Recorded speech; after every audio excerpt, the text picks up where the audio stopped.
हरे कृष्णा। जगत गुरु श्रील प्रभुपाद की जय।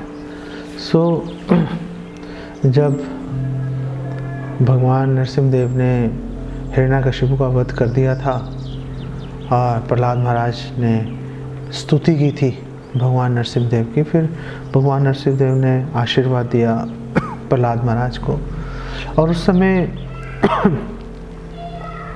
भगवान नरसिंहदेव ने एक श्लोक बोला था जो कि भागवतम 7वें स्कंद के 10वें अध्याय के 13वें श्लोक में अंकित है। वहाँ पे भगवान कह रहे हैं, भोगेन पुण्यम कुशलेन पापम कलेवरम काल जवेन हित्वा कीर्तिम विशुद्धाम सुरलोक गीताम विताय मामेश्यसी मुक्त बंधा।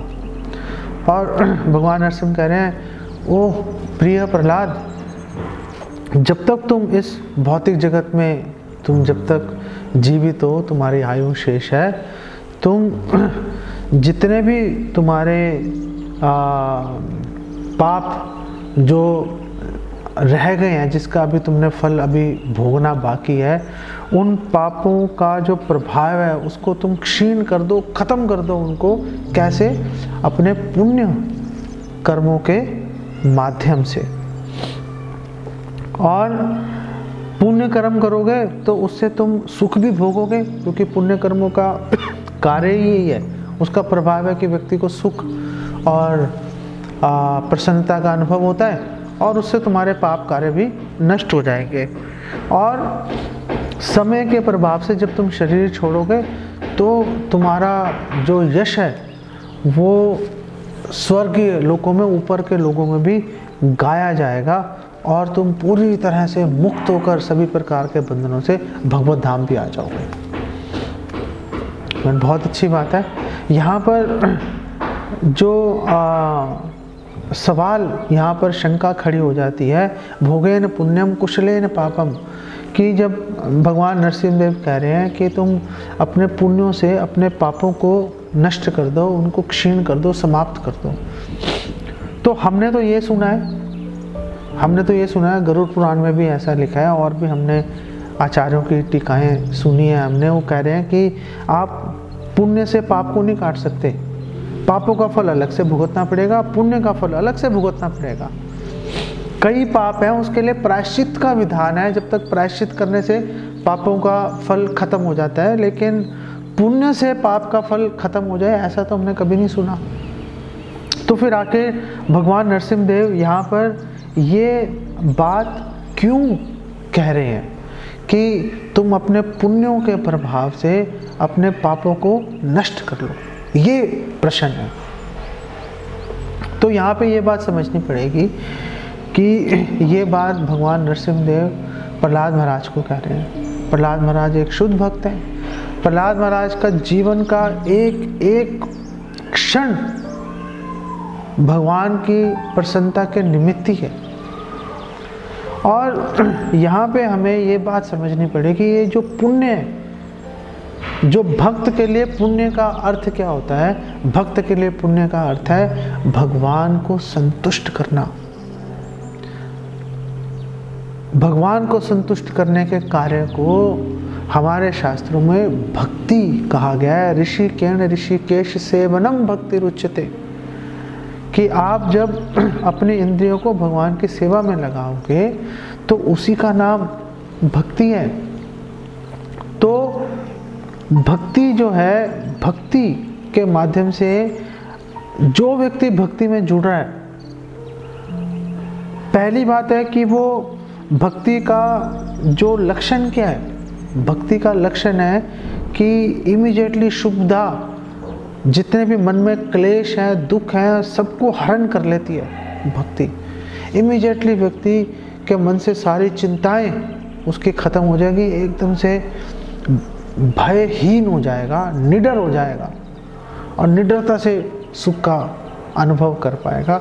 और दूसरी बात यह है कि जो भक्ति है, जितने भी पाप हैं उनको तुरंत जलाकर राख कर देती है। गरुड़ पुराण में लिखा है कि भगवान का एक बार भी नाम ले लिया, सारे पापों, जितने पाप हैं, मंदर पर्वत से भी अगर जो है विशाल होंगे, एक चुटकी में भस्म हो जाएंगे। ये भगवान के नाम का, भगवान की भक्ति का प्रभाव है। अगर हम इस बात को समझ लेते हैं कि जो पुण्य का मतलब एक भक्त के परिप्रेक्ष्य में शुद्ध भक्ति ही है। अब इस बात को हम कैसे प्रमाण समझ लें, क्या है हमारे मनोकल्पना है? तो अगर आप इसी श्लोक के, अगर आप रिपोर्ट को, व्याख्या को सावधानी से पढ़ोगे, प्रभुपाद एक लाइन में ये सारी बात लिख रहे हैं। और प्रभुपाद कह रहे हैं कि एक भक्त वो इतना दक्ष होता है कि वो सतत भगवान का स्मरण करने में सफल हो जाता है। वो अपने जीवन को ऐसे ढाल लेता है कि वो भगवान का हमेशा स्मरण करेगा और कभी भगवान को भूलेगा नहीं। हमारे शास्त्रों में भी कहा गया है कि क्या कर्तव्य है? कर्तव्य है हमेशा भगवान का स्मरण करो और कभी भगवान को भूलो नहीं। मतलब ऐसे काम करो जिससे भगवान का हमेशा स्मरण हो, और ऐसे काम मत करो जिससे भगवान का विस्मरण हो जाए। दूसंग मत करो, टीवी वीडियो मत देखो, इससे भगवान का विस्मरण होता है। तो एक जो दक्ष भक्त होता है वो अपने जीवन को इस तरह से ढाल लेता है कि हमेशा भगवान का स्मरण वो कर पाता है। और उससे क्या प्रभाव होता है, प्रभुपाद बोल रहे हैं, उससे उसका प्रभाव ये होता है कि जो पापों का फल है, जो कष्ट है, उसको छू भी नहीं पाते उसको। तो प्रभुपाद यहाँ पर इसे एक लाइन में प्रभुपाद एक्सप्लेन कर रहे हैं। और प्रभुपाद बोल रहे हैं कि यही, इससे अगली लाइन में प्रभुपाद बोल रहे हैं कि यही पाप और पुण्य की बेस्ट, सर्वोत्तम मैनेजमेंट है। कैसे आप पाप और पुण्य को आप अच्छी तरह से उसका निर्वाह करोगे।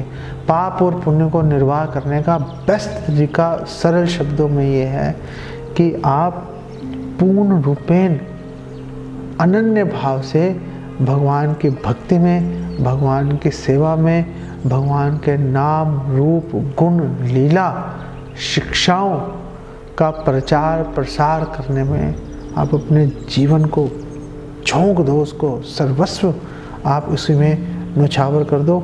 आपको पाप का फल हाथ भी नहीं लगा पाएगा आपको। जीवा गोस्वामी इसको एक अलग ढंग से बता रहे हैं। जीवा गोस्वामी कह रहे हैं कि जो पुण्य कर्म है, जैसे यज्ञ इत्यादि करना, तो कई बार जो भक्त हैं वो यज्ञ भी करते दिखाई देते हैं। जैसे युधिष्ठिर महाराज, उन्होंने राजसूय यज्ञ किया, पृथु महाराज ने यज्ञ किए। तो इस बात को हम कैसे समझें, क्योंकि जो भी यज्ञ होते हैं उसमें तो आप बोलते हो कि अग्नि के लिए स्वाहा, अग्निदेव को आप आहुति प्रदान करते हो, इंद्र को आहुति प्रदान कर रहे हो, शिव जी को, सूर्य, चंद्र, सबको आहुति प्रदान कर रहे हो।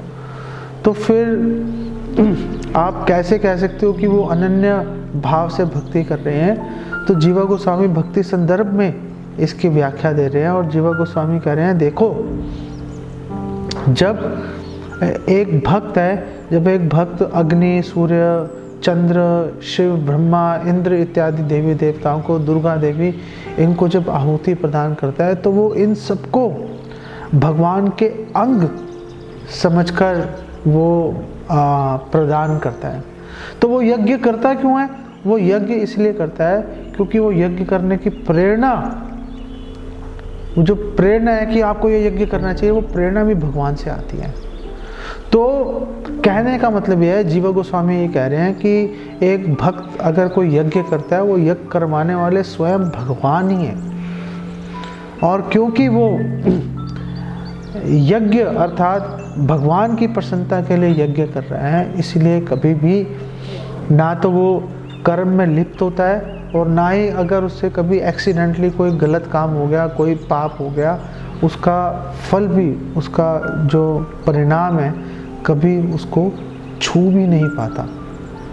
क्योंकि एक भक्त चाहे शिव जी को आहुति दे तो भी वो आहुति भगवान कृष्ण के निमित्त मानी जाती है। भक्त की चेतना उस अनुसार ही चल रही होती है। इस बात को आप समझोगे, कभी जीवन में प्रॉब्लम नहीं आएगी। यहीं पे विराम देता हूँ। जगत गुरु श्रील प्रभुपाद की जय। हरे कृष्णा।